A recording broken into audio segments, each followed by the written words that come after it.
24. 그가 그렇게 우스댄 게 다행이었다. 붉어진 얼굴에 충혈된 눈으로 손가락질을 해댄 것이 다행이었다. 비틀거리며 서 있던 것도 다행이었다. 그 모두가 줄리언 대령에게 반감을 불러일으켜 우리 편에 서게 만들었기 때문이다. 대령의 얼굴에 혐오감이 떠오르고 입술이 빠르게 움직였다. 줄리언 대령은 파벨을 믿지 않았다. 그는 우리 편이었다. 이 사람은 취했군요. 자기가 무슨 말을 하는지 모르는 모양입니다. 대령이 말했다. 내가 취했다고? 아니, 그건 아니지. 당신이 치안 판사에다가 대령이라고 하지만 난 그런 것에는 눈도 끔찍 안 한답니다. 내 뒤에는 법이라는 게 버티고 있으니까요. 이 나라에는 당신 말고도 다른 치안 판사들이 얼마든지 있죠. 나름대로 머리에 등겨 있는 사람들, 정의가 무슨 뜻인지 아는 사람들 말입니다. 기껏 몇 년 군에 복무하다가 밀려난 주제에 가슴에 메달을 걸고 으쓱대며 돌아다니는 치들하고는 다르지요. 맥스 드윈트는 레베카를 살해했습니다. 내가 증명해 보이겠습니다. 잠깐만요, 파벨씨. 줄리언 대령이 조용히 말했다. 당신도 오늘 오후에 심리에 참석하지 않았소? 당신 얼굴을 거기서 본 게 기억나는군요. 판결이 그토록 부당하다고 생각했다면 왜 그때 재판정에서 조사관에게 직접 말하지 않은 거죠? 왜 그 편지를 법정에 제출하지 않은 거죠? 파벨이 대령을 노려보다가 큰 소리로 웃었다. 왜냐고요? 그러고 싶지 않았기 때문이죠. 이리로 와서 드윈트를 좀 괴롭히고 싶었거든요. 바로 그래서 제가 전화를 드린 겁니다. 맥심이 창가에서 앞으로 한 걸음 나서며 말했다. 대령님이 오시기 전에 우리는 이미 파벨의 말을 들었습니다. 그래서 제가 같은 질문을 했죠. 어째서 조사관에게 의문을 제기하지 않았느냐고요. 그랬더니 자기는 돈이 많지 않고 2, 3천 정도만 마련해주면 두 번 다시 저를 괴롭히지 않겠다고 하더군요.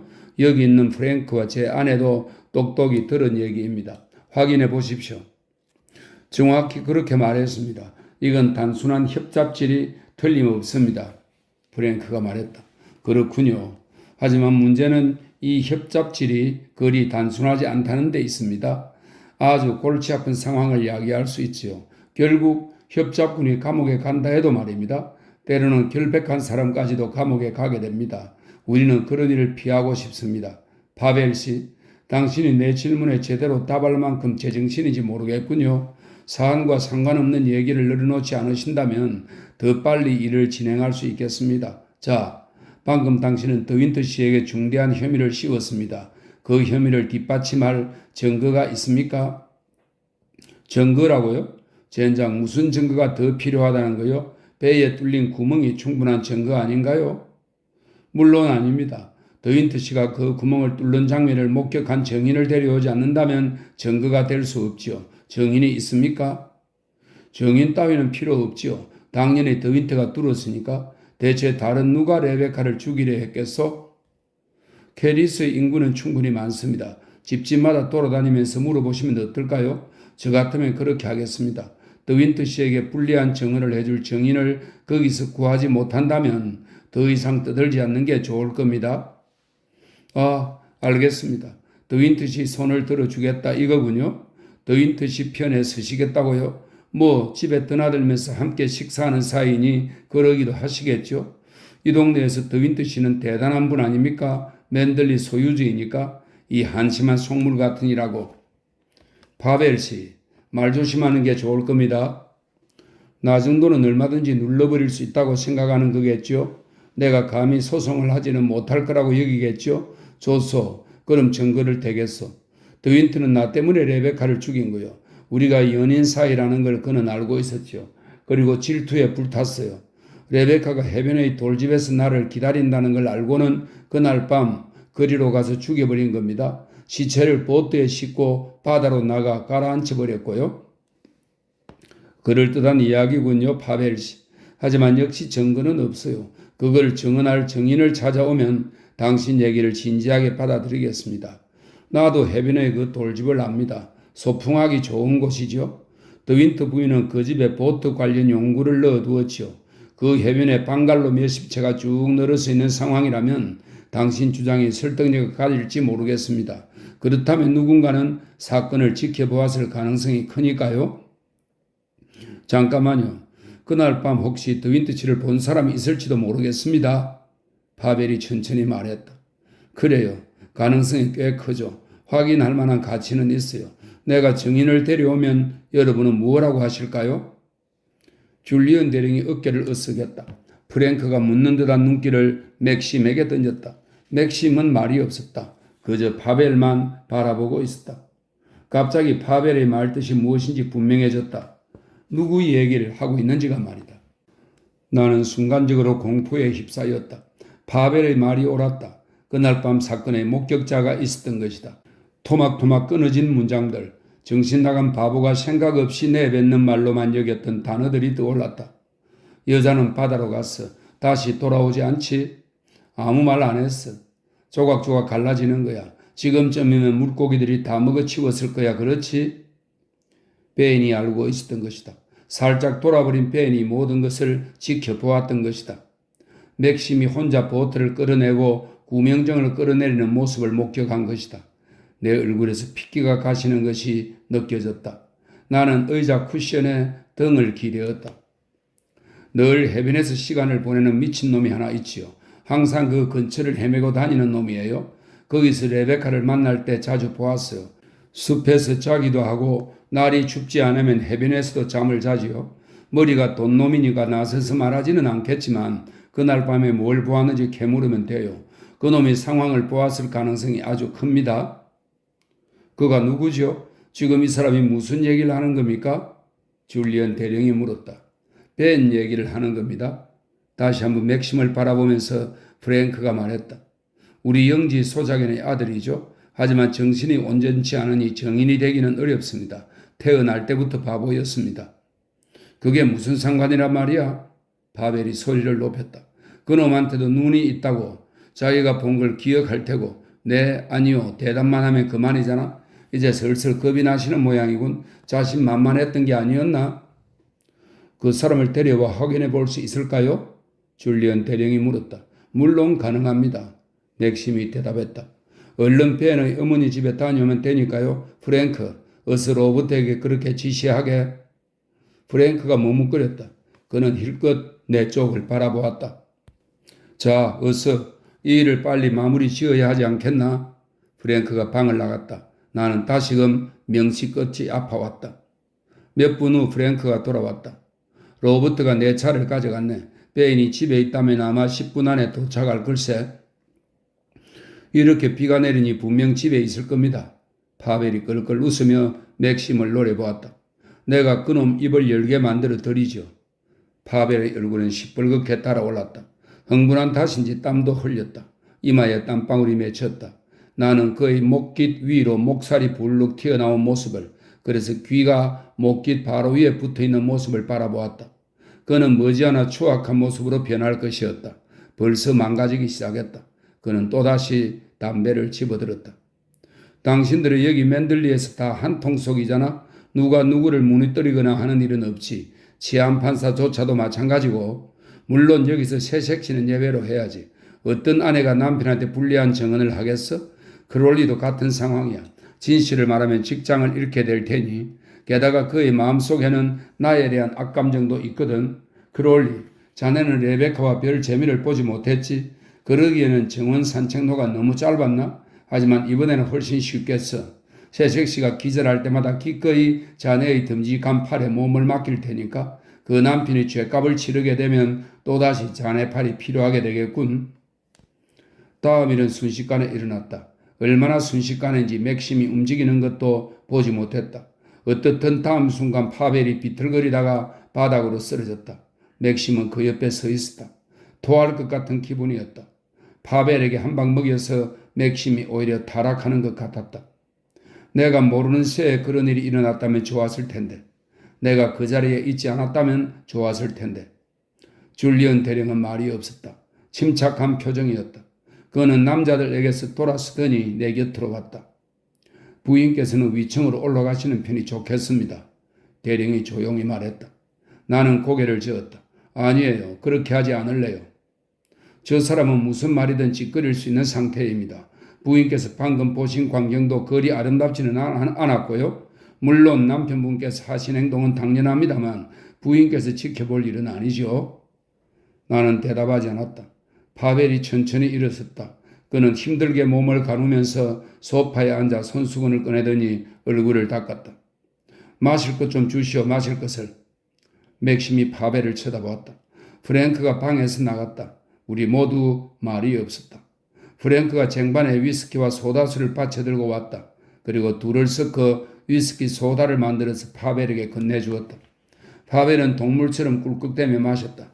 입에 잔을 가져다 대는 모습이 왠지 육감적이고 무시무시했다. 입술을 대고 마시는 모습도 묘했다. 맥심이 한 방 먹인 턱에는 검붉은 자국이 생겨났다. 맥심은 아까처럼 창가로 가서 뒤돌아섰다. 줄리언 대령은 맥심을 바라보고 있었다. 가슴이 두방방이질을 쳤다. 대체 대령은 왜 저런 눈으로 맥심을 보는 걸까? 혹시라도 의심하기 시작한 걸까? 맥심은 그저 바깥만 쳐다보았다. 비는 여전히 기세 좋게 내렸다. 빗소리가 방을 가득 채웠다. 파벨은 위스키 소다를 다 마시고 빈 잔을 테이블에 올려두었다. 숨소리가 거칠었다. 그는 우리를 쳐다보지 않고 발밑의 마룻바닥에만 눈길을 주었다. 안쪽 방에서 전화벨이 울렸다. 나는 흠칫 놀랐다. 프랭크가 전화를 받으러 갔다. 프랭크가 바로 돌아와 줄리언 대령에게 말했다. 따님께서 전화하셨습니다. 집에 돌아와 저녁을 드실 수 있는지 알려달라는군요. 줄리언 대령이 손을 내저었다. 어서 식사를 하라고 전해줘요. 언제 갈지 알 수 없다고. 그는 시계를 보았다. 하필이면 이런 때 전화를 하고 그래? 그가 투덜거렸다. 프랭크가 안쪽 방으로 가서 말을 전했다. 나는 전화를 걸어온 대령의 딸에 대해 생각했다. 골프를 친다고 했지? 그 딸은 여동생에게 말하지 않을까? 아빠가 우리 먼저 먹으래. 대체 거기서 뭘 하시는 거지? 스테이크가 뻣뻣해질 텐데. 대령 가족의 일상을 우리가 깨버린 셈이었다. 저녁 식사를 망친 것이다. 맥심이 레베카를 죽이는 바람에 말이다. 나는 프랭크를 바라보았다. 그의 얼굴은 창백했다. 로버트가 돌아왔군요. 프랭크가 줄리언 대령에게 말했다. 이 창문에서 길이 보이거든요. 프랭크는 홀로 나갔다. 파벨이 머리를 들었다. 이어 벌떡 일어서서 문 쪽을 바라보았다. 그 얼굴에 추악한 미소가 흘렀다. 문이 열리고 프랭크가 들어왔다. 그리고 뒤를 보며 조용히 입을 열었다. 자, 벤, 더윈트 씨가 담배를 좀 주고 싶으시다는군. 무서워할 건 없어. 벤이 엉거주춤 안으로 들어왔다. 손에 방수모를 들고 있었다. 머리카락이 하나도 없었다. 누군가 다 밀어버린 것이다. 모자를 벗으니 다른 사람 같았다. 왠지 오싹한 모습이었다. 밝은 전등 불빛 때문에 놀란 모양이었다. 그는 작은 눈을 깜빡거리면서 멍하니 방 안을 둘러보았다. 그가 내 쪽을 보았을 때 나는 살짝 미소를 지어 보였다. 아니, 미소라기보다는 입술을 움직였다고 하는 편이 정확할 것 같다. 그는 나를 알아보지 못한 듯 그저 눈만 깜빡거렸다. 파벨이 그에게 다가가 마주보고 섰다. 자, 그동안 어떻게 지냈지? 벤이 그를 보았다. 얼굴 표정에 변화가 없었다. 대답도 없었다. 내가 누군지 알고 있지? 그렇지 않나? 벤은 그저 두 손에 쥔 모자를 비틀기만 했다. 자, 담배를 주지. 파벨이 담배갑을 쥐어주었다. 벤이 맥심과 프랭크를 바라보았다. 괜찮으니 원하는 대로 가지게. 맥심이 말했다. 벤은 4개비를 뽑아 양쪽 귀에 2개비씩 꽂았다. 그러고는 다시 모자를 비틀며 서 있었다. 내가 누군지 알지? 그렇지 않나? 파벨이 다시 물었다. 벤은 대답하지 않았다. 줄리언 대령이 다가갔다. 조금만 참으면 집에 갈 수 있어, 벤. 아무것도 걱정할 필요 없어. 그저 몇 가지 물어볼 게 있어서 오라고 했을 뿐이야. 자, 파벨 씨를 알아? 아는 사람이야? 벤이 고개를 저었다. 처음 봐. 그가 중얼거렸다. 이 바보 멍청한 놈. 파벨이 소리쳤다. 날 보았잖아. 내가 해변의 돌집, 더윈트 부인의 돌집에 가는 걸 보았잖아. 그렇지 않아? 아니, 난 아무도 못 봤어. 벤이 대답했다. 거짓말쟁이. 작년에 더윈트 부인과 숲을 지나 해변으로 내려가던 나를 보지 못했단 말이야? 창문으로 엿보던 걸 우리가 붙잡아 혼내주었잖아. 참으로 믿을 만한 증인이군. 줄리언 대령이 차갑게 내뱉었다. 파벨이 벤 주위를 왔다 갔다 했다. 미리 손을 써놓은 거야. 이 바보를 누가 미리 만나 시킨 거라고. 이놈은 나를 수십 번도 더 봤어. 아, 이걸 보여주면 기억하려나? 그는 뒷주머니에서 지갑을 빼내 1파운드 지폐를 꺼내 벤의 눈앞에 대고 흔들었다. 이제 내가 기억나? 누구인지 알겠어? 벤이 고개를 저었다. 처음 봐. 벤이 프랭크의 팔을 잡았다. 저 사람은 날 정신병원에 집어넣으러 왔어? 아니야. 프랭크가 대답했다. 걱정할 것 없어, 벤. 정신병원에는 가기 싫어. 거긴 끔찍해. 난 집에 있을 거야. 난 아무 짓도 안 했어. 우리도 알아, 벤. 줄리언 대령이 말했다. 자네를 정신병원에 집어넣으려는 사람은 없어. 자, 이 사람을 전에 한 번도 보지 못한 게 분명한가? 보지 못했어, 한 번도. 더윈트 부인은 기억하나? 대령이 다시 물었다. 벤은 의심스럽다는 눈초리로 나를 보았다. 아니, 이분이 아니고 다른 부인이지. 해변 돌집에 늘 가던 분 말이야. 보트를 타던 부인 기억하나? 벤이 눈을 깜빡거렸다. 가버렸어. 맞아, 우리도 알아. 줄리언 대령이 말했다. 늘 보트를 타고 나갔지. 그렇지. 그 부인이 마지막으로 보트를 타고 나갔을 때 넌 해변에 있었어? 12달 전에 말이야. 보트를 타고 나갔다가 돌아오지 못했던 때 말이야. 벤이 모자를 비틀었다. 그는 프랭크와 맥심을 번갈아 보았다. 넌 거기 있었잖아, 안 그래? 파벨이 몸을 굽혔다. 넌 더윈트 부인이 돌집으로 내려가는 걸 봤어. 그리고 그 다음에 저기 있는 더윈트 씨가 역시 돌집에 들어가는 걸 봤고. 자, 말해봐. 그 다음에 어떤 일이 있었던 거야? 벤이 몸을 웅크렸다. 아무것도 못 봤어. 난 집에 있었어. 정신병원은 안 갈 거야. 난 당신을 본 적 없어. 한 번도 없어. 당신과 그 여자가 숲에 있는 것도 못 봤어. 벤은 아이처럼 엉엉 울기 시작했다. 미친놈, 아주 쓸모없는 미친놈. 파벨이 천천히 중얼거렸다. 벤이 소매자락으로 눈물을 닦았다. 당신의 정의는 별 도움이 안 될 것 같군요. 줄리언 대령이 말했다. 계속해봤자 시간 낭비에 불과할 것 같지 않습니까? 더 질문할 게 있나요? 이건 다 작전이야. 나한테 불리하게 짜놓은 작전이라고. 당신들은 다 한패야. 당신들 중 하나가 이 바보한테 돈을 주고 입을 막은 게 틀림없어. 더러운 거짓말이나 늘어놓도록 만든 거야. 파벨이 고함을 질렀다.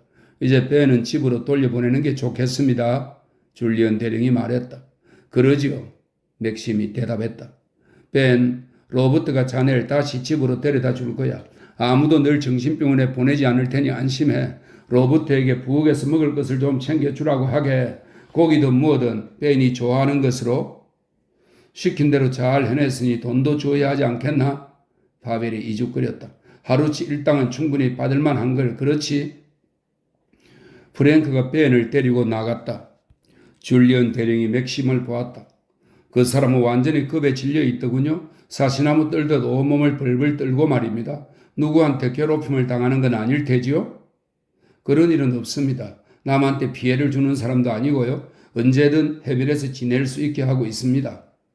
아하, 왜 안 그러시겠나? 자네가 회초리라도 때려준다면 벤이 당장 날 기억해낼 텐데 말이야. 아, 아니지. 벤은 식사 대접을 받게 된다고 했지. 회초리 맞을 일은 없겠군. 파벨이 말했다. 벤은 당신의 주장을 뒷받침하지 못하는군요. 그렇죠? 줄리언 대령이 조용히 말했다. 자, 그럼 우리는 한 발짝도 앞으로 나가지 못한 셈입니다. 더윈트 씨의 혐의를 입증할 증거는 전혀 없으니까요. 당신이 주장한 살인 동기도 입증되지 않아요. 당신은 자신이 더윈트 부인의 남편이 될 예정이었고 해변의 돌집에서 남몰래 만났다고 했습니다. 그런데 방금 데려왔던 바보는 당신을 한 번도 보지 못했다고 하는군요. 당신 자신의 상황조차 입증을 못하는 것 아닙니까? 아, 과연 그럴까요? 그가 씩 웃었다. 그는 벽난로 앞으로 가서 배를 눌렀다. 뭘 하시는 겁니까? 줄리언 대령이 물었다. 두고 보시면 압니다. 파벨이 대답했다. 나는 파벨이 무슨 생각인지 짐작했다. 벨 소리를 듣고 프리스가 들어왔다. 댄버스 부인을 좀 오시라고 하게. 파벨이 말했다. 프리스는 맥심을 쳐다보았다. 맥심이 고개를 끄덕했다. 프리스가 방을 나갔다. 댄버스 부인은 가정부입니까? 줄리언 대령이 물었다. 가정부일 뿐 아니라 레베카와 아주 친한 사람이었죠. 결혼하기 전부터 함께 살았고 사실상 레베카를 키우다시피 했습니다. 데니 아주머니는 벤과는 전혀 다른 정인 역할을 할 겁니다. 프랭크가 방으로 들어왔다. 벤을 무사히 침대로 들여보내셨나? 파벨이 말했다. 저녁을 먹이고 머리를 쓰다듬어 칭찬해 주면서 하지만 이번에는 그렇게 쉽지 않을 걸세. 댄버스 부인이 내려오기로 했네. 파벨 말이 정언을 들을 수 있다고 하는군. 줄리언 대령이 프랭크에게 설명했다. 프랭크는 헐깃 맥심 쪽을 보았다. 줄리언 대령도 프랭크의 그 시선을 보았다. 대령의 입가가 굳어졌다. 느낌이 좋지 않았다. 정말로 좋지 않았다. 나는 손톱을 물어뜯기 시작했다. 우리는 모두 문만 쳐다보면서 기다렸다. 드디어 댄버스 부인이 방으로 들어섰다. 단 둘이 만날 때면 늘 키가 크고 당당해 보이던 부인이었지만 그렇게 혼자 서 있으니 작고 야위어 보였다. 부인은 파벨과 프랭크, 맥심을 번갈아 보았다. 두 손을 앞섭해 단정히 모으고 문가에 선 채 말이다. 안녕하십니까 댄버스 부인? 줄리언 대령이 인사했다. 안녕하십니까? 부인의 목소리는 평소처럼 차갑고 기계적이었다. 한 가지 여쭤볼 게 있습니다. 부인께서는 돌아가신 드윈트 부인과 여기 있는 파벨 씨의 관계를 알고 계셨습니까? 줄리언 대령이 질문을 던졌다. 두 분은 사촌간입니다. 그런 혈연 관계를 확인하려는 게 아닙니다. 댄버스 부인. 그보다 더 친밀한 관계인지를 묻는 겁니다. 무슨 말씀인지 모르겠습니다. 데니 아주머니 괜찮아요. 파벨이 나섰다. 대령님의 말뜻을 잘 알고 계시잖아요. 제가 벌써 다 얘기했는데 절 믿지 않아서 그러는 거예요. 레베카와 저는 몇 년 동안 함께 산 것이나 다름없잖아요. 레베카는 저를 사랑했고요. 그렇죠? 놀랍게도 댄버스 부인은 금방 대답을 하지 않았다. 그리고 잠시 파벨을 바라보았다. 그 눈길에는 경멸의 빛이 담겨 있었다. 그렇지 않습니다. 아니 뭐라고? 이런 젠장. 파벨이 말을 시작했지만 댄버스 부인이 가로막고 나섰다. 레베카는 당신을 사랑하지 않았어요. 드윈트 씨도 사랑하지 않았고 그 누구도 사랑하지 않았습니다. 남자들을 경멸했으니까요. 남자들보다 뛰어난 분이었으니 그럴 수밖에요. 파벨의 얼굴이 분노로 일그러졌다. 그게 무슨 소리야? 레베카는 밤마다 나를 만나러 숲길을 내려오지 않았어. 그래서 데니 아주머니는 방에서 레베카를 기다리곤 했잖아. 또 런던에서 나를 만나 주말을 보내곤 했잖아. 그랬어요? 댄버스 부인의 목소리가 갑자기 높아졌다. 그래서 어쨌다는 거지요? 누구나 절기를 권리는 있는 것 아닌가요? 남자들을 상대하는 게 그분께서는 게임에 불과했어요. 게임 말입니다. 저한테 그렇게 말씀하셨지요. 우스운 일이라고요. 다시 말하자면 우스운 일이라고 하셨습니다. 당신도 다른 남자와 마찬가지예요. 그분께는 웃음거리에 불과한 거죠. 집에 돌아오면 침대 위에 앉아 남자들을 비웃곤 하셨습니다. 부인이 쏟아내는 말에는 무언가 섬뜩한 느낌이 있었다. 모든 것을 다 알고 있던 나까지도 흠칫 놀라며 혐오감이 들 정도였다. 맥심은 얼굴이 새하얗게 질렸다. 파벨은 무슨 말인지 모르겠다는 듯 멍한 시선으로 댄버스 부인을 보았다. 줄리언 대령은 콧수염을 살짝 잡아당겼다. 잠시 동안 아무도 입을 열지 않았다. 그저 끊임없이 내리는 빗소리만 들렸다. 갑자기 댄버스 부인이 울기 시작했다. 내가 레베카의 침실에서 보았던 바로 그런 울음이었다. 차마 부인을 똑바로 쳐다볼 수가 없었다. 나는 고개를 돌렸다. 침묵이 흘렀다. 빗소리 그리고 댄버스 부인의 울음소리만 들렸다. 난 비명을 지르고 싶었다. 방을 뛰쳐나가 마음껏 소리를 질러대고 싶었다. 아무도 부인 곁에 다가가 위로하거나 부축하지 않았다. 부인은 계속 흐느꼈다. 영원히 그럴 것 같았지만 서서히 부인이 자신을 수습하기 시작했다. 조금씩 울음소리가 잦아들었다. 부인은 똑바로 선 채 얼굴 표정만 움직였다. 두 손은 검은 드레스를 움켜잡고 있었다. 마침내 부인이 조용해졌다. 줄리언 대령이 낮은 소리로 천천히 물었다. 댄버스 부인, 드윈트 부인이 자살해야만 했던 어떤 동기나 이유를 혹시 아십니까? 댄버스 부인이 침을 꿀꺽 삼켰다. 두 손은 여전히 옷자락을 움켜쥔 상태였다. 부인이 고개를 저었다. 모릅니다. 자, 다들 보셨겠지? 파벨이 유쾌한 어조로 말했다. 불가능한 일이라니까? 댄버스 부인이나 나나 생각이 똑같아. 이미 말했잖아? 조용히 해주시겠소? 줄리언 대령이 제지했다. 댄버스 부인에게 생각할 시간을 드리도록 합시다. 상황이 기이하다는 데는 우리 모두 이견이 없습니다. 당신이 가진 쪽지의 진위에도 의문을 제기하지 않겠습니다. 필체가 너무도 분명하니까. 더윈트 부인은 런던에서 몇 시간을 보내면서 파벨 씨에게 쪽지를 써서 남겼습니다. 무언가 할 말이 있다고 하는 내용이었죠. 그 할 말이 무엇인지 안다면 이 상황을 이해할 실마리가 잡힐지 모르겠습니다. 댄버스 부인에게 그 쪽지를 보여주십시오. 무언가 생각을 해낼지도 모릅니다. 파벨은 어깨를 으쓱해 보이고는 주머니에서 쪽지를 꺼내 댄버스 부인의 발 앞에 던졌다. 부인은 허리를 굽혀 쪽지를 집었다. 그리고 입술을 움직이며 쪽지를 읽었다. 그렇게 두 번을 읽고 난 부인은 고개를 저었다. 모르겠습니다. 그분이 무슨 말씀을 하려고 했던 것인지 모르겠습니다. 파벨 씨에게 말해야 할 중요한 일이 있었다면 당연히 제게 먼저 말씀하셨을 텐데요. 그날 밤 더윈트 부인을 보지 못하셨죠? 네, 제가 외출했습니다. 오후부터 저녁 때까지 캐리스에 있었죠. 그리고 그랬던 것에 대해 전 스스로를 절대 용서할 수 없습니다. 죽는 날까지 후회할 겁니다. 그렇다면 댄버스 부인께서는 더윈트 부인이 이 쪽지를 쓸 당시의 심경을 전혀 모르신다는 거죠? 중요한 할 말이 대체 무슨 뜻인지 짐작하실 수 없다는 겁니까? 네, 그렇습니다. 그날 더윈트 부인이 런던에서 뭘 했는지 아는 사람이 있을까요? 아무도 대답하지 않았다. 맥심이 고개를 저었다. 파벨이 갑자기 말했다. 레베카는 오후 3시에 제 아파트에 와서 쪽지를 남겼습니다. 수위가 레베카를 봤거든요. 그리고 바로 맨들리로 돌아왔고 이후 바람처럼 사라진 겁니다. 12시부터 1시 30분까지 미용실 예약이 있었습니다. 그 주 초반에 제가 전화를 걸어 예약을 잡아서 기억하고 있습니다. 분명 12시부터 1시 30분까지였습니다. 머리를 하고 나면 그분은 늘 클럽에서 점심을 드셨습니다. 그날도 틀림없이 그렇게 하셨을 겁니다. 식사하는데 30분이 걸렸다고 치면 2시부터 3시까지는 어디에 있었을까요? 그걸 알아봐야겠습니다. 줄리언 대령이 말했다. 이런 맙소사, 레베카가 뭘 했는지가 대체 왜 중요하다는 겁니까? 레베카는 자살하지 않았어요. 다른 얘기는 필요 없다고요. 파벨이 시건덕거렸다. 제 방에 더윈트 부인의 일정을 기록한 수첩이 있습니다. 버리지 않고 간직해 두었지요. 댄버스 부인이 말했다.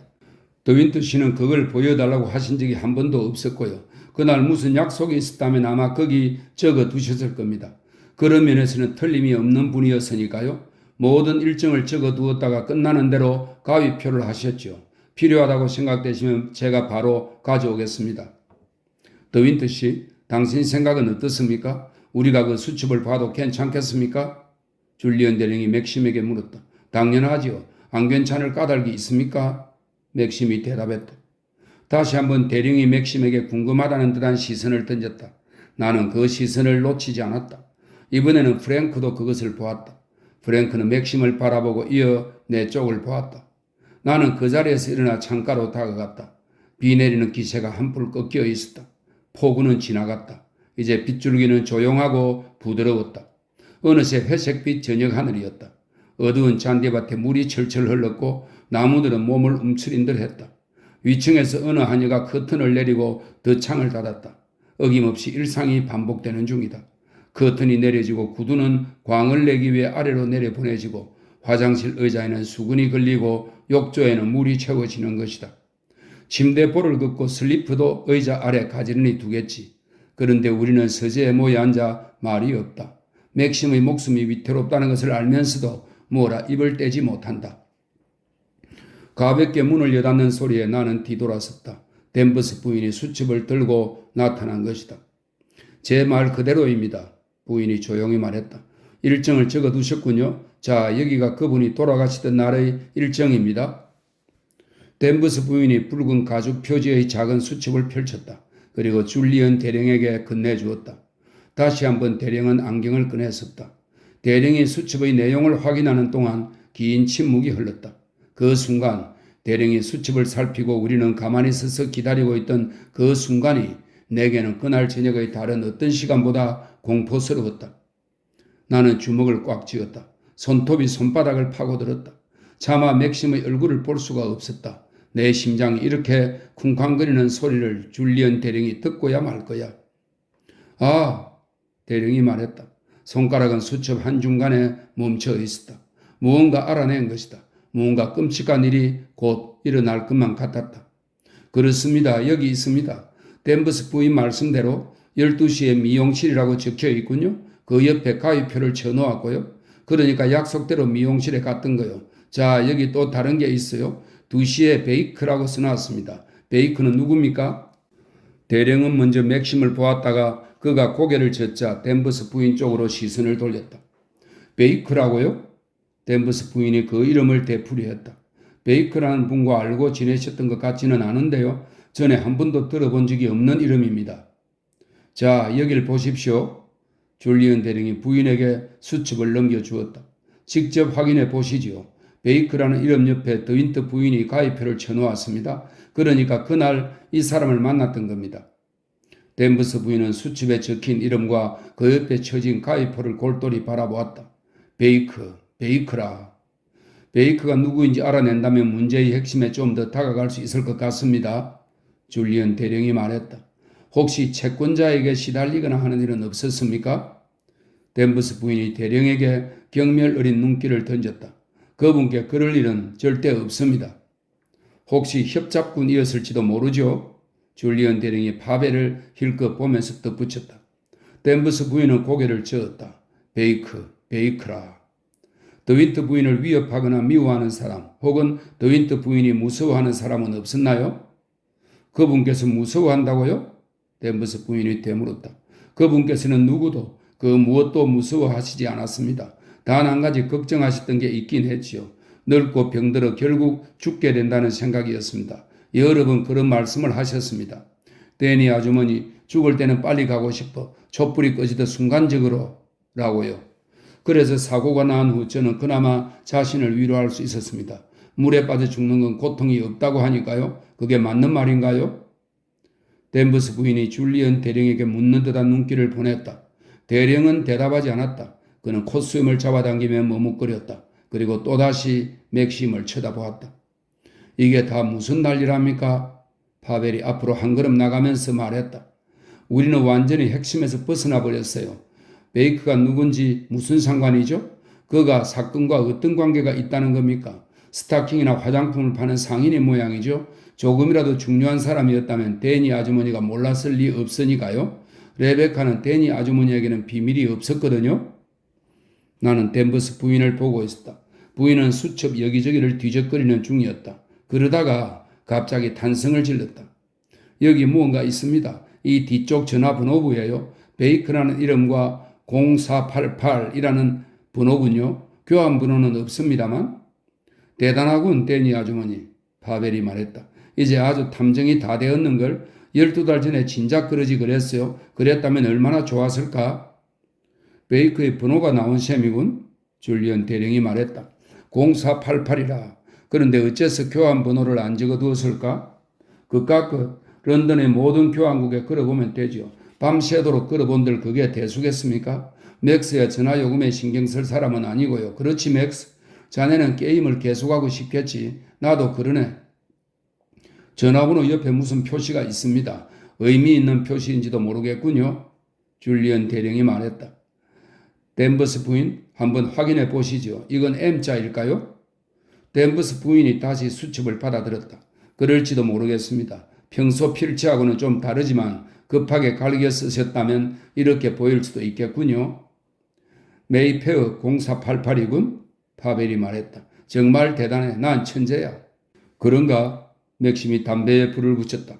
당장 확인해 봅시다, 프랭크. 어서 메이페어 0488로 전화를 걸어보게. 명치 끝의 통증이 너무도 심했다. 그래도 나는 팔을 내려뜨리고 가만히 서 있었다. 맥심은 나를 쳐다보지 않았다. 자, 어서 프랭크. 뭘 꿈을 내는 건가? 프랭크가 안쪽 방으로 들어갔다. 우리는 기다렸다. 잠시 후 그가 되돌아왔다. 이리로 전화를 걸어올 겁니다. 조용한 목소리였다. 줄리언 대령은 뒷짐을 지고 방을 앞뒤로 오가기 시작했다. 아무도 입을 열지 않았다. 4분쯤 지나 전화벨이 울렸다. 신경을 거스르는 단조로운 벨 소리였다. 프랭크가 달려가 받았다. 메이페어 0488입니까? 죄송합니다만 거기 베이크라는 분이 살고 계신가요? 아, 알겠습니다. 실례가 많았습니다. 제가 가진 번호가 틀린 모양입니다. 감사합니다. 딸깍 하고 수화기를 내려놓는 소리가 들렸다. 그는 방에서 나와 말했다. 메이페어 공사 88에는 이스틀리 부인이라는 분이 살고 있습니다. 그로스베너 가라고 하는군요. 베이커라는 이름은 들어본 적이 없다고 합니다. 파벨이 낄낄 웃었다. 좋아 좋아 어디든 해보자고. 자 우리 탐정님 다음 M은 어디인가요? 뮤지엄으로 해보지요. 댄버스 부인이 대답했다. 파벨이 맥심을 쳐다보았다. 맥심이 말했다. 어서 걸어보게. 똑같은 상황이 다시 반복되었다. 줄리언 대령은 방을 앞뒤로 오갔다. 5분이 흐르고 전화벨이 울렸다. 프랭크가 받았다. 안쪽 방문을 열어놓았으므로 프랭크가 전화 테이블 앞에 허리를 구부리고 선 모습이 보였다. 안녕하십니까? 뮤지엄 공사 88입니까? 혹시 거기 베이커라는 분이 살고 계신지요? 아, 그렇습니까? 실례지만 지금 전화를 받는 분은 누구십니까? 수희라고요? 알겠습니다. 아니, 괜찮습니다. 주소를 좀 주시겠습니까? 네, 아주 중요한 일입니다. 프랭크가 말을 멈추고 우리 쪽을 돌아보았다. 찾아낸 것 같습니다. 오, 하나님, 이건 아니에요. 베이커를 찾지 못하도록 해주세요. 그가 이미 죽은 사람인 것으로 해주세요. 나는 문 안쪽 프랭크의 모습을 쳐다보았다. 프랭크는 갑자기 손을 앞으로 뻗어 종이와 연필을 집어들었다. 여보세요? 네, 지금 말씀하시면 됩니다. 철자를 좀 불러주시겠습니까? 감사합니다. 그럼 안녕히 계십시오. 프랭크가 종이 한 장을 들고 되돌아왔다. 맥심을 사랑하는 프랭크가 말이다. 자기 손에 든 종이가 그날의 그 모든 악몽과 맞바꿀 만한 증거라는 것을 모른 채 자신이 주소를 받아 쓴 그 종이가 맥심을 등 뒤에서 찌르는 당금이나 다름없다는 것을 모른 채 불름주 버리가에 있는 건물의 수위가 전화를 받아서 사람이 살지 않는 건물이고 낮에는 의사 진료실로 쓰이는 곳이라고 합니다. 베이커는 거기서 일했던 의사인데 6개월 전에 일을 그만두고 떠났다고 합니다. 하지만 찾을 수는 있겠네요. 수위에게 집 주소가 남아 있었습니다. 제가 종이에 받아 적은 게 바로 그 주소입니다. 25. 그 순간 맥심이 나를 바라보았다. 그날 저녁에 처음으로 내 쪽을 본 것이다. 그 눈길에서 나는 작별의 의미를 읽었다. 마치 떠나가는 배 위에서 항구에서 나를 내려다보는 듯한 눈길 말이다. 그의 곁에 그리고 내 곁에 많은 사람들이 있고 어깨를 건드리기도 하겠지만 우리 눈에는 아무도 보이지 않는 것이다. 바람이 세고 거리도 멀기 때문에 우리는 무슨 말을 하거나 사람의 이름을 부르거나 하지 않는다. 배가 항구를 떠날 때까지 그는 내 눈을 그리고 나는 그의 눈을 그저 바라보는 것이다. 파벨, 댄버스 부인, 줄리언 대령 그리고 종이를 손에 든 프랭크까지도 우리는 그 순간 다 잊었다. 2초 남짓한 그 시간은 온전히 우리 둘만의 것이었다. 다음 순간 맥심이 시선을 돌렸고 프랭크에게 손을 내밀었다. 잘 됐네. 자, 주소가 어디인가? 런던 북쪽의 바넷이라는 곳이군. 프랭크가 맥심에게 종이를 넘겨주었다. 하지만 전화번호는 없으니 전화는 걸 수 없겠네. 잘 하셨습니다, 크롤리씨. 줄리언 대령이 말했다. 자, 그럼 댄버스 부인, 이제는 무언가 생각나는 점이 없을까요? 댄버스 부인은 고개를 저었다. 더윈터 부인께서는 의사를 만날 일이 전혀 없었습니다. 건강한 사람이 그렇듯 그분도 의사를 믿지 않으셨지요. 손목을 삐셨을 때 딱 한 번 캐리스에서 필립스라는 의사에게 간 적이 있습니다. 베이커라는 의사 선생은 제가 한 번도 들어본 적이 없군요. 대체 무엇들 하는 겁니까? 파벨이 나섰다. 베이커가 누구인지가 왜 중요하죠? 단서가 되는 사람이라면 데니 아주머니가 모를 리 없습니다. 아마 새로운 머리 염색법 아니면 피부 관리법을 개발한 작자겠죠. 레베카는 그날 아침 미용사에게서 주소를 받아 점심을 먹고 난 후 그냥 한번 가본 것 같습니다. 아닙니다. 프랭크가 대답했다. 당신 생각은 틀린 것 같군요. 베이커는 돌팔이가 아니랍니다. 뮤지엄 공사 88의 수위는 그가 유명한 부인과 전문이라고 말하는군요. 줄리언 대령이 콧수염을 잡아당겼다. 더윈터 부인에게 무언가 문제가 있었던 모양입니다. 그런데 댄버스 부인에게까지 아무 말을 안 했다니 참으로 이상하군요. 레베카는 너무 여위였지요. 파벨이 말했다. 여러 번 그런 말을 했지만 레베카는 웃어 넘기기만 했어요. 몸이 가벼워야 좋다면서요. 아마 체중 관리 때문에 간 게 아니었을까요? 베이커 의사 선생과 식사 관리 문제를 의논한 거죠. 이게 가능한 얘기라고 보십니까, 댄버스 부인? 줄리언 대령이 물었다. 댄버스 부인은 천천히 고개를 저었다. 놀라움과 당혹감에서 벗어나지 못한 표정이었다. 도무지 이해할 수가 없습니다. 베이커 의사 선생이라니 전혀 모르는 사람입니다. 어째서 제게 말씀을 안 하셨던 걸까요? 제게도 숨기신 이유가 무엇일까요? 제 앞에서는 무엇든 다 털어놓으셨는데 말입니다. 걱정시키고 싶지 않아서였겠죠? 줄리언 대령이 말했다. 더윈트 부인은 베이커 의사 선생과 약속을 하고 만난 후 그날 밤 맨들리로 돌아와 부인께 모든 이야기를 다 할 작정이었을 겁니다. 파벨 씨에게 남긴 쪽지에서 갑자기 생각났다는 듯 댄버스 부인이 말했다. 해야 할 말이 있다고 꼭 만나야 한다고 쓰셨지요? 그럼 파벨 씨에게도 그 이야기를 할 작정이었을까요? 잠시 그 쪽지를 읽고 있었군요. 파벨이 말하면서 주머니에서 쪽지를 꺼내 그 부분을 다시 읽었다. 해야 할 말이 있어. 가능한 빨리 만났으면 해, 레베카. 의심의 여지가 없다고 봅니다. 줄리언 대령이 맥심 쪽을 돌아보며 말했다. 내기라도 걸 수 있습니다. 더윈트 부인은 파벨을 만나 베이커 의사와 나눈 이야기를 전하려 했던 겁니다. 저도 그렇게 생각합니다. 파벨도 거들었다. 의사와 한 약속, 그리고 쪽지의 내용은 상관이 있습니다. 대체 무슨 일이었을까요? 나한테 무슨 얘기를 하려 했던 걸까요? 모두의 얼굴 앞에서 진실이 비명을 질렀지만 아무도 보지 못했다. 다 같이 서서 서로의 얼굴을 바라보면서도 이해하지 못했다. 나는 차마 사람들을 쳐다볼 수 없었다. 내가 아는 것을 숨기려면 꼼짝 않고 앉아 있어야 했다. 맥심은 아무 말이 없었다. 그는 다시 창가로 가서 어두운 정원을 내려다보았다. 마침내 비는 그쳤지만 나뭇잎과 창문의 물바지에서 물방울이 뚝뚝 떨어졌다. 그걸 확인하는 것은 어렵지 않습니다. 프랭크가 말했다. 여기 의사 주소가 있으니까요. 편지를 써서 작년에 더윈트 부인과 만났던 일을 기억하느냐고 물으면 됩니다. 순순히 이야기를 해줄지 모르겠습니다. 줄리언 대령이 입을 열었다. 의사들에게는 나름의 원칙이 있으니까요. 특히 진료 내용은 절대 비밀이지요. 더윈트 씨가 개인적으로 만나 상황을 설명하는 게 유일한 방법일 겁니다. 더윈트 씨, 어떻게 생각하십니까? 맥심이 창가에서 돌아섰다. 저는 뭐든 할 준비가 되어 있습니다. 조용한 목소리였다. 시간이 충분하다 이건가? 파벨이 이죽거렸다. 24시간이면 무슨 짓이든 할 수 있지. 기차도 탈 수 있고 배도 탈 수 있고 비행기도 탈 수 있을 걸세. 댄버스 부인이 맥심에게 날카로운 시선을 던졌다. 맥심이 의심받고 있다는 것을 비로소 알아차린 모양이었다. 그제야 상황을 이해했던 것이다. 부인의 얼굴 표정은 신경을 그대로 드러냈다. 처음에는 의혹이, 다음에는 충격과 정오가, 마지막으로는 확신의 표정이 떠올랐다. 부인의 긴 손가락이 다시금 치맛자락을 움켜쥐었고 혀로 입술을 한번 핥았다. 그리고 맥심을 응시했다. 한 번도 시선을 떼지 않은 채 말이다. 너무 늦었어. 나는 생각했다. 부인은 우리에게 아무 짓도 하지 못해. 우린 이미 상처를 받을 대로 다 받았는걸. 맥심은 부인의 시선을 알아차리지 못하는 듯 했다. 어쩌면 무시하는지도 몰랐다. 그는 줄리언 대령에게 말하고 있었다.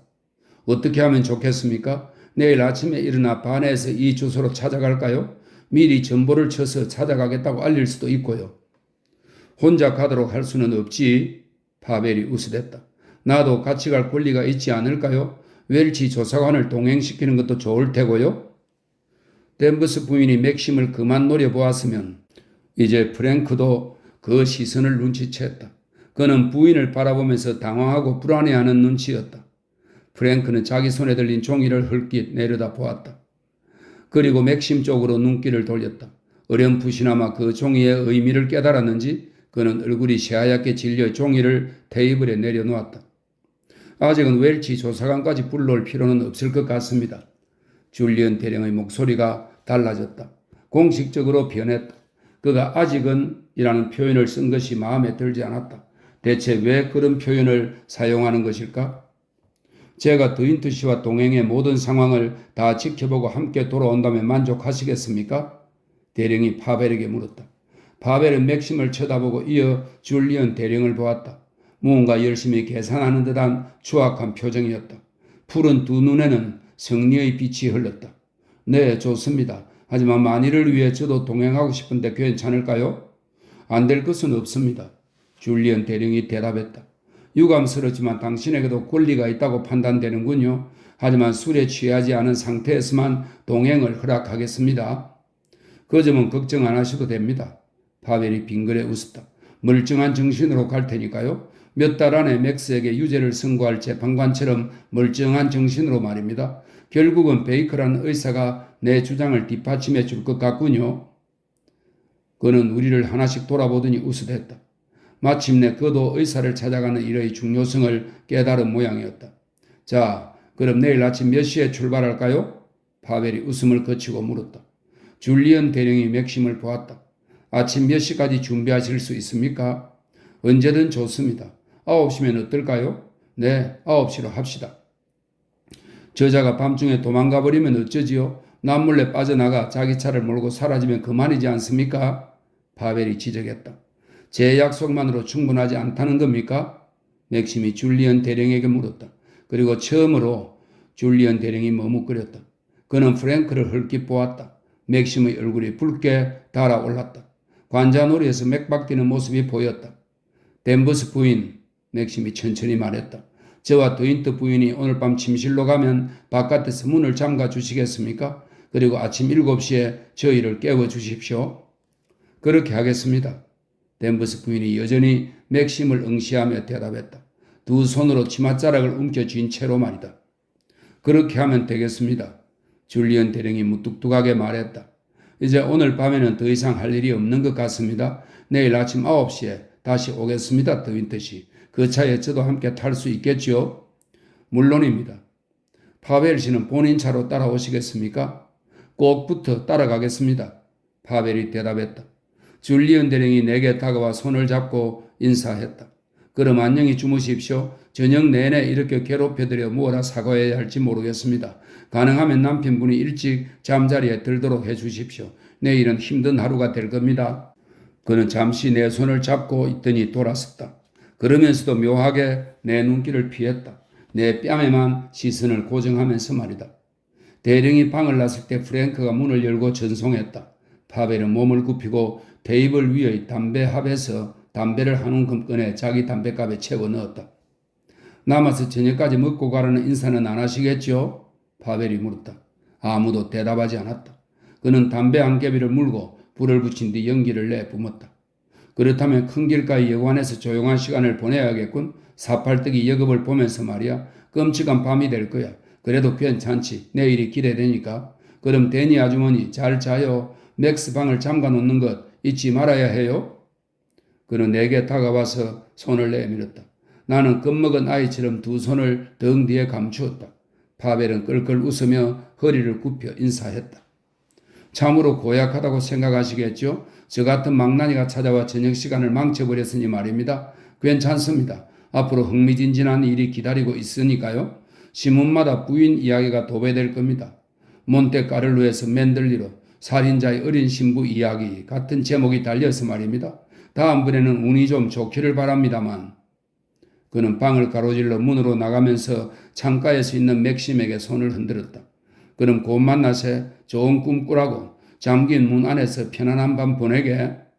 여전히 끌끌 웃으며 그는 방을 나갔다. 댄버스 부인도 따라 나갔다. 맥심과 나만 남았다. 그는 여전히 창가에 서 있었다. 내 쪽으로 오지 않았다. 제스프가 홀에서 달려 들어왔다. 저녁 내내 바깥에 쫓겨나 있었던 것이다. 제스프는 내 치맛자락을 물어뜯으면서 소란을 떨었다. 저도 내일 아침에 함께 가겠어요. 내가 말했다. 당신 차를 타고 런던으로 함께 갈 거예요? 잠시 동안 대답이 없었다. 그는 창밖만 바라보았다. 한참 만에 그럽시다. 라는 건조한 목소리가 울렸다. 함께 헤쳐나가도록 합시다. 프랭크가 방으로 되돌아왔다. 그는 출입구에 멈춰 서서 말했다. 다들 갔네. 파벨과 줄리언 대령 모두 막 보내고 오는 참이야? 알았네, 프랭크. 맥심이 대답했다. 내가 뭔가 할 일이 없을까? 뭐든 말일세. 누군가에게 전보를 쳐서 미리 알려둘 일은? 할 일이 있다면 밤새우는 것도 문제없어. 베이커란 사람한테 전보를 치겠네? 아니야. 자네가 할 일은 아무것도 없네. 내일이 지나면 아마 많은 일이 생기겠지만 때가 되면 처리하도록 하세. 오늘 밤은 우리 둘이서만 지내고 싶어. 자네도 이해해 주겠지? 그럼 물론이지. 프랭크는 잠시 머뭇거리다가 인사를 했다. 그럼 편히 쉬게. 자네도 잘 자게. 맥심이 말했다. 프랭크는 밖으로 나가 문을 닫았다. 맥심이 벽난로 주변 내 곁으로 다가왔다. 내가 두 팔을 활짝 벌렸고 그는 아이처럼 내게 안겼다. 우리는 오랫동안 말이 없었다. 나는 그가 제스퍼라도 되는 양 꼭 안고 가볍게 두드려 주었다. 어디선가 다치고 들어와 끙끙거리며 매달리는 제스퍼를 대하듯이 말이다. 함께 타고 가면 돼요. 그가 중얼거렸다. 그래요. 줄리언도 안 된다고는 안 할 거요. 그럼요. 내일 밤도 함께 보낼 수 있겠지. 당장 24시간 안에 무슨 일이 일어나는 건 아닐 테니. 그래요. 요즘은 법이 그렇게 무지막지하지 않지. 사람들도 만날 수 있게 해줄 거요. 시간도 오래 걸릴 거고. 헤이스팅스 변호사에게 부탁을 해야겠어. 최고의 변호사니까. 아니면 버키도 괜찮고. 헤이스팅스는 내 아버지하고도 아는 사이였지. 그래요. 변호사한테는 진실을 털어놔야지. 그래야 일이 쉬우니까 어떻게 해야 하는지도 판단하기 좋을 테고. 맞아요. 문이 열리면서 프리스가 들어왔다. 맥심을 살짝 밀어냈다. 나는 똑바로 서서 머리 매무새를 다듬었다. 옷을 갈아입으시겠습니까, 마님? 아니면 바로 저녁을 차릴까요? 아니에요, 프리스. 오늘은 갈아입지 않겠어요? 알겠습니다. 프리스는 문을 닫지 않고 나갔다.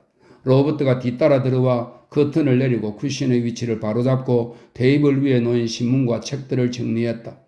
빈 술잔도 내갔다. 맨들리 온 후 매일같이 봐온 지극히 익숙한 모습이었다. 하지만 오늘은 왠지 특별한 의미가 있는 듯 느껴졌다. 그 몸짓 하나하나가 영원히 기억에 남아 오랜 시간이 지난 후 추억하게 될 것 같았다. 프리스가 들어와 저녁이 준비되었다고 알렸다. 그날 저녁 식사는 세세한 부분까지 다 또렷하게 기억난다. 얼음처럼 차가운 콩소매 수프가 나오고 혀가자미 요리와 양고기 요리가 이어졌다. 달콤하고 상큼했던 디저트 맛도 기억난다. 은초대에 꽂힌 새초들은 아주 길고 가늘었다. 커튼이 내려져 어두운 바깥은 보이지 않았다. 식당에 앉아 잔디밭을 내다보지 않는다는 게 좀 낯설었다. 가을이 시작되는 모양이었다. 서재로 돌아와 커피를 마시고 있을 때 전화벨이 울렸다. 내가 받았다. 비어트리스가 건 전화였다. 올케야, 저녁 내내 전화를 걸었어. 계속 통화 중이더군. 죄송해요. 그렇게 되었네요. 2시간 전에 저녁 신문을 읽었어. 자일스나 나나 판결에 충격을 받았지. 맥심은 뭐라고 해? 누구한테든 충격적인 판결이었어요? 도저히 이해가 안 가. 도대체 왜 레베카가 자살을 했단 말이야? 자살을 할 거라고는 도무지 생각할 수 없는 사람인걸. 무언가 잘못된 것 같아? 저도 모르겠어요. 맥심은 뭐래? 지금 어디 있어? 사람들이 다녀갔어요. 줄리언 대령을 비롯해서 여러 사람들이요. 맥심은 아주 지쳤어요. 저희는 내일 런던에 가기로 했고. 아니 대체 왜? 판결과 관련된 일 때문이에요. 설명하기가 복잡하네요. 판결을 뒤집어야 해. 이건 말도 안 된다고. 맥심한테도 좋지 않아. 벌써 맥심 탓으로 돌리고들 있는 걸. 네. 줄리언 대령이 무언가 조치를 취할 수 있을까? 치안판사니까 말이야. 치안판사가 대체 뭐하는 존재람? 호리지라는 조사관은 머리를 잘라버려야 해. 레베카가 무엇 때문에 자살을 한단 말이야. 그건 내 평생 들어본 가장 어이없는 소리야. 그 탭이라는 기술자도 혼을 내줘야 해. 그 구멍이 의도적으로 생긴 건지 아닌지 그가 알게 뭐람. 자일스는 분명 바위돌 때문일 거라고 해. 그 사람들 생각은 다르더군요. 내가 거기 있어야 했어. 한마디 해야 했다고. 아무도 손을 쓰지 못한 모양이야. 맥심은 화가 많이 났어? 몹시 지쳤어요. 나도 런던으로 가서 힘을 보태야 하는데 그럴 수가 없네. 로즈가 몹시 열이 나서 말이야. 게다가 간호사는 얼마나 멍청한지 도움이 안 돼. 곁을 떠날 수가 없는 상황이야. 그러실 필요 없어요. 무리하지 마세요. 런던 어디로 가는 거야? 모르겠어요. 아직 분명치가 않아요. 맥심에게 최선을 다해 판결을 뒤집어야 한다고 전해줘. 가문의 치욕이니까. 나도 여기 있는 사람들한테 이건 말도 안 되는 소리라고 할 거야. 레베카는 자살했을 리가 없어. 그럴 사람이 아니라니까. 내가 직접 조사관에게 편지를 쓸까 봐. 이미 늦었어요. 그냥 놔두시는 편이 좋아요. 도움이 안 될 테니까요. 정말 화가 나서 견딜 수가 없어. 자일스와 나는 그 구멍이 바위돌 때문이 아니고 의도적으로 뚫은 거라면 공산주의자들 짓이 아닐까 생각해. 온 사방이 공산주의자 천지니까 그런 짓을 하고도 남을 놈들이지. 맥심이 나를 불렀다. 무슨 얘기가 그렇게 귀여워? 대체 누님은 뭐라고 떠드는 거야? 비어트리스, 내가 다급하게 말했다. 런던에서 전화 드리도록 할게요. 내가 D 고돌핀 의원을 한번 만나볼까? 맥심보다는 내가 더 잘 아는 사이거든. 자일스와 함께 옥스퍼드를 나왔어. 맥심한테 한번 물어봐 줘. 내가 고돌핀 의원과 만나 무언가 방법을 찾아보면 어떻겠냐고. 공산주의자들 지시라는 우리의 생각에 대해서는 의견이 어떤지도 물어봐 줘. 그럴 필요 없어요. 아무 도움이 안 될 거예요. 비어트리스, 제발 아무 짓도 하지 말아주세요. 상황을 나쁘게만 만들 게 분명하거든요. 레베카에게는 어떤 동기가 있었겠죠? 우린 모르지만요. 또 공산주의자들이 보트에 구멍을 뚫을 이유가 어디 있겠어요? 그냥 그러려니 하고 두세요. 비어트리스가 오늘 우리와 함께 있지 않아 얼마나 다행인지 마침내 하나님에게 감사할 부분이 생긴 셈이었다. 수아기가 찍찍거렸다. 비어트리스가 여보세요. 교황 아직 끊지 마 하고 외치는 소리가 들리더니 조용해졌다. 나는 서재로 돌아왔다. 온몸에 기운이 하나도 없었다. 몇 분 후 다시 전화벨이 울렸다. 나는 움직이지 않고 내버려 두었다. 나는 맥심의 발치에 가서 앉았다. 계속 전화벨이 울렸다. 나는 꼼짝하지 않았다. 갑자기 벨 소리가 뚝 그쳤다. 벽난로 선반 위의 시계가 10시를 쳤다. 맥심이 팔을 뻗어 나를 끌어올렸다. 우리는 입을 맞추었다. 한 번도 입을 맞추지 못했던 금지된 연인들처럼 열정적으로 그리고 절망적으로